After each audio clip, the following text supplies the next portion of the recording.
Pal bashkëpunimit të mirë të komunës së Prizrenit dhe konkretisht drejtorisë së arsimit me Bashkimin Evropian që nga viti 2022 ka filluar të realizohet një objekt gjigant shkollor në lagjën Dardania 2. Sot për të parë nga afër realizimin e këtij projekti, më të madh shkollor ishin të pranishëm drejtoresha e arsimit Lulieta Veselaj Gutaj dhe Johan van de Velde, menaxheri i programit ka zyra e Bashkimit Evropian në Kosovë, i cili ka përcjell nga afër implementimin e këtij projekti, si dhe zyrtar nga drejtoria e arsimit. Me këtë rast, Van de Velde sot i adresoi qelsat e shkollës të porsa ndërtuar në lagjën Dardania 2 drejtoreshës së arsimit Lulieta Veselaj Gutaj. Falenderoj shumë përfaqësuesit e Bashkimit Evropian që sot janë këtu bashkë me ne për të ndarë pjesën e pranim dorëzimit të një objekti i cili është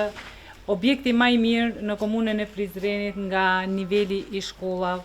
të mesme të ulta fillore. Ne është faza e finalizimit dhe në ditët në vijim, pasi që ta kompletojmë edhe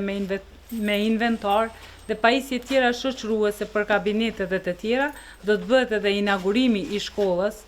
këtu dhe do të janë të pranishëm edhe kryetari i komunës dhe ambasadori i Bashkimit Evropian, të cilët do të flasin edhe për detajet e marrëveshjes së bashkëpunimit. Edhe një herë faleminderit shumë kolegëve nga zyra e Bashkimit Evropian, punëkryesve me punën e mirë që e kanë bërë, kolegëve nga drejtoria e arsimit për kujdesin që e ka pas dhe veçurojmë suksese dhe shëndet për nxënësit. Pasi është faza e finalizimit dhe objekti do të pajiset me inventar dhe pajiset tjera, do të bëhet inaugurimi i shkollës ku do të jetë i pranishëm edhe kryetari i komunës dhe ambasadori i Bashkimit Evropian në përorimin e këtij objekti.